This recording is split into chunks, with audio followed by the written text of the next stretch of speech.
Kita ke sorotan lain, Saudara Perhimpunan Dokter Spesialis Radiologi Klinik Indonesia (PDSRKI) memprotes keras keputusan Majelis Kehormatan Etik Kedokteran Ikatan Dokter Indonesia yang memecat mantan Menteri Kesehatan Terawan Agus Putranto. Keberatan itu disampaikan melalui surat resmi kepada pengurus besar IDI. PDSRKI keberatan atas sanksi pemecatan terhadap Terawan yang diumumkan dalam Muktamar IDI ke-31 di Aceh.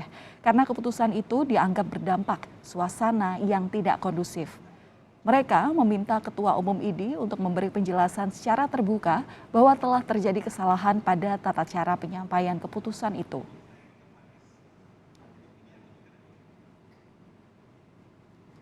Surat keberatan PDSRKI itu ditujukan kepada Ketua Umum PBID pada 25 Maret lalu yang berbunyi tentang sanksi terhadap sejawat kami Letjen TNI Purnawirawan Profesor Dr.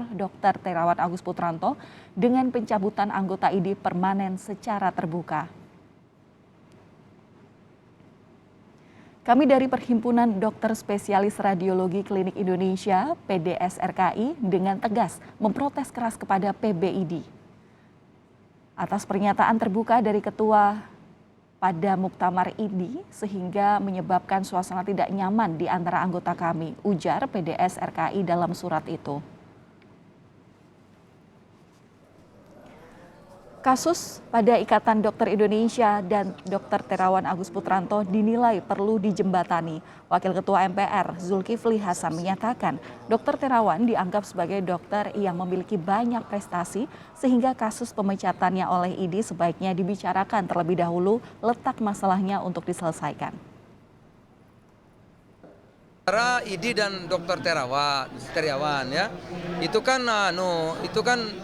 saya kenal baik, saya juga pernah di DSA itu ya, ada dua kali dokter yang menurut saya itu punya prestasi kan.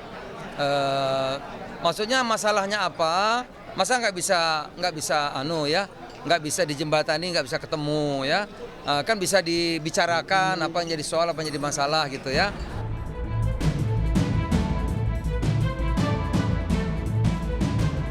Yang memutuskan pemberhentian permanen sejawat Dr. Terawan Agus Putranto SPRAD. Ikatan Dokter Indonesia memecat mantan Menteri Kesehatan Terawan Agus Putranto secara permanen dari keanggotaan IDI pada Forum Muktamar ke-31 IDI di Banda Aceh Jumat malam lalu berdasarkan hasil keputusan Majelis Kehormatan Etik Kedokteran IDI. Dalam surat keputusan MKEK-IDI disebutkan, Dr. Terawan melakukan pelanggaran etik berat, salah satunya promosi luas vaksin Nusantara sebelum penelitiannya selesai. Pihak IDI menyebut MKEK-IDI telah memproses kasus pelanggaran etik berat oleh Dr. Terawan sejak 2013 lalu terkait terapi cuci otak atau brainwash bagi pasien stroke dan merekomendasikan pemberhentian sementara bagi Terawan 2018 lalu. Namun, Terawan tak pernah menghadiri undangan IDI untuk memberi penjelasan. Sidang yang terakhir tanggal 8 Februari 2022 ini itu tidak pernah mau memberikan hasil klarifikasi baik kepada Majelis Etik maupun kepada Kementerian Kesehatan. Komisi 9 DPR yang membidangi kesehatan menyesalkan pemecatan Terawan karena akses publik untuk mendapatkan pelayanan kesehatan dari Dr. Terawan terancam tertutup. DPR meminta kedua pihak mencari titik temu. Tentu berharap agar ruang dialog kita bersama bisa menyelesaikan masalah ini dengan baik. Ada catatan dari IDI terhadap Dr. Terawan juga nanti pasti kami sampaikan terhadap Pak Terawan. Dari Pak Terawan juga IDI juga sebaliknya. Jadi komunikasi bisa bagus. Dengan sanksi pemecatan permanen dari IDI, mantan Menteri Kesehatan Terawan Agus Putranto terancam tidak bisa lagi membuka praktik dokternya. Tim Liputan, Kompas TV.